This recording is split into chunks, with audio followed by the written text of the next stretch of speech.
All right, in this video, we're going to talk about ions in solution, or basically electrolytes. Okay, so ionic compounds, when they're in an aqueous solution, they can conduct electricity. Okay, so when you can get an ionic compound dissolve into a solution, then all of a sudden that solution will now conduct electricity. So let's kind of discuss how that happens. All right, so when this takes place, conduction occurs because negative charge ions, they will migrate through the solution to the positive terminal of the power source.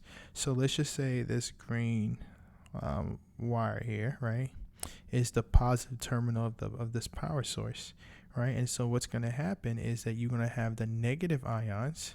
All right, so let's say so here are negative ions are going to migrate towards the positive terminal, and then we're going to have the positive ions migrate towards the negative terminal.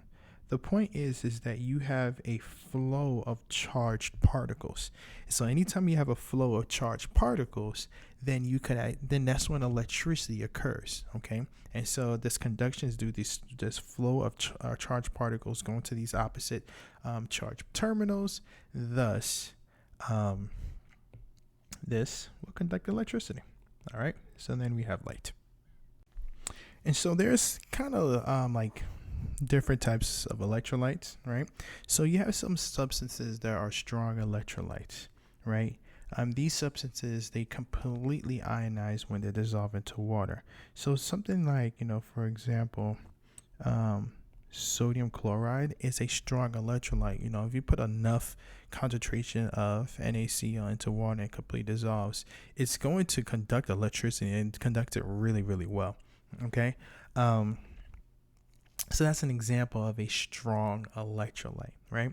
A weak electrolyte are substances that are only partly ionized in water. It simply means that when you add the substance into water, some of it will dissolve and some of it won't, or most of it actually won't. That's what that simply means. So that's why it's called a weak electrolyte, because most of that substance will not dissolve into water. And so like you have, for example, acetic acid, which is CH3CO2H.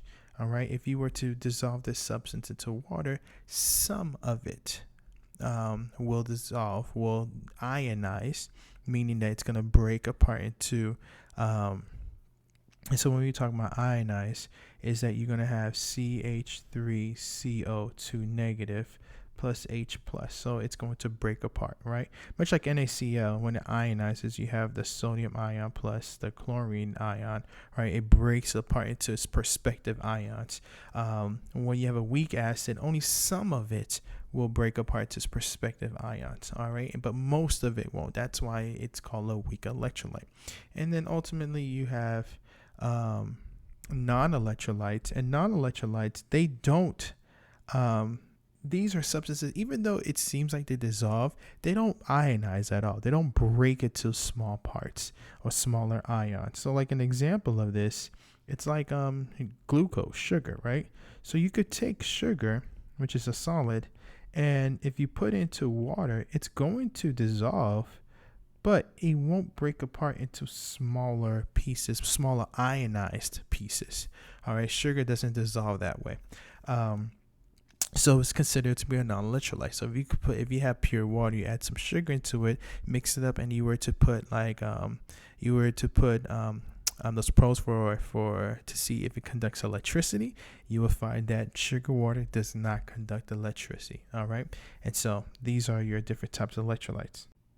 So let's consider a case when you have multiple strong electrolytes within the same solution. So let's just say if we have like NaCl and KBr in the same solution. Both of these are all strong electrolytes, right? Where we have Na plus and K plus, or as your cations, right? And if for your anions you have Cl minus and Br minus, these are your anions, but they're all within the same solution, right?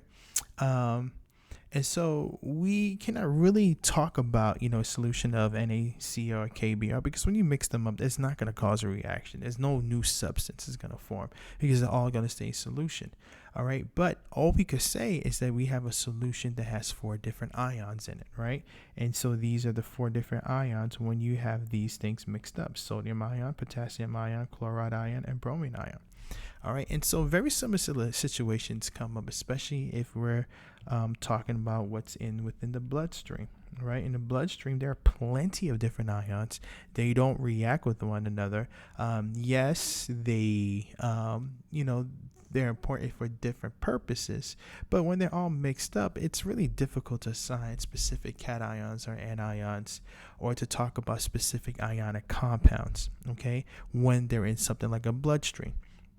But really, they're mostly interested on the individual ions and the total number of positive and negative charges. So that's what we care about, especially when they talk about ions within the blood. We care about the total number of positive charge and the total number of negative charges. That's what we care about. And so instead of trying to assign the names of specific ions, what we do, we simply group them together into what we call equivalents. Okay. Now, equivalents is basically, just kind of give you a definition. One equivalent is basically equal to, and I meant to write it as is basically equal to the number of ions that carry 1 mole of charge.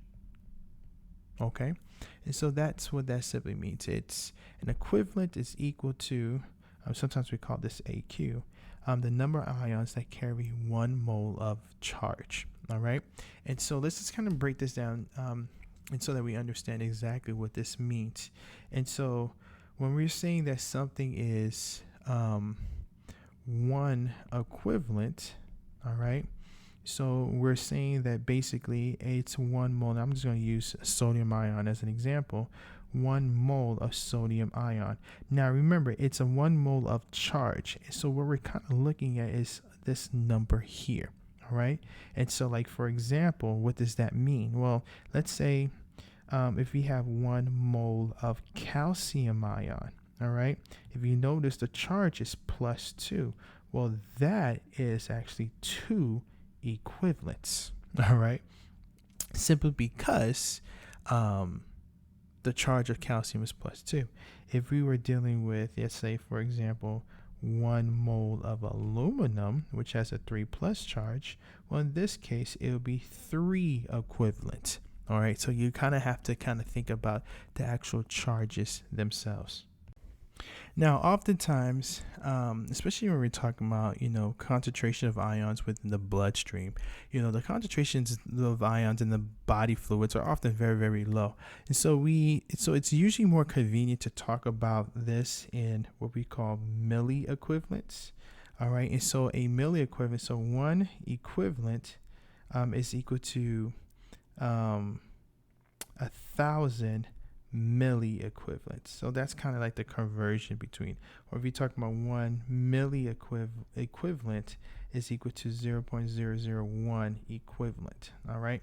And so this isn't just in terms of looking at the charge. So if you are trying to figure out what's the normal concentration of sodium ions in the blood, then we will simply say that is in the blood is 0.14 equivalent per liter, or if you're going to change it to milli equivalent, we'll say it's 140 milli equivalent per liter.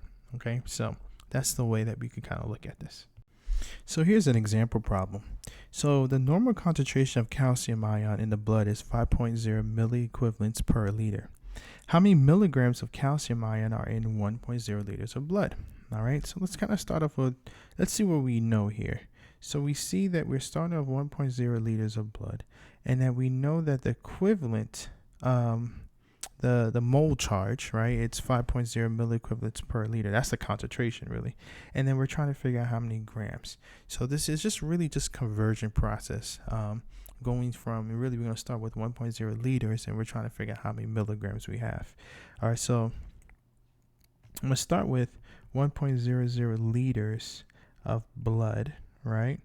So that's your total solution. And now we're given really the concentration, right? And the concentration is given to us by milliequivalents per liter. So that's a concentration point. All right. And so I see that I got 5.0 milliequivalents per 1 liter of blood. Okay. So I could cross out blood, and I cross out liter too. All right. So now I have things in milliequivalents, but we want grams. Now remember the definition of equivalent, right? So if you think about, and I'm kind of write this off to the side. So remember, 1 equivalent is equal to 1 mole of charge, right?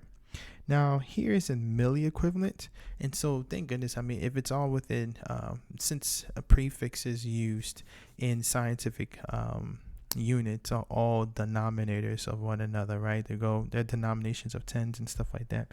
So then what we could say is that 1 milliequivalent is equal to 1 millimole of charge. So we could use this as a point of conversion, okay?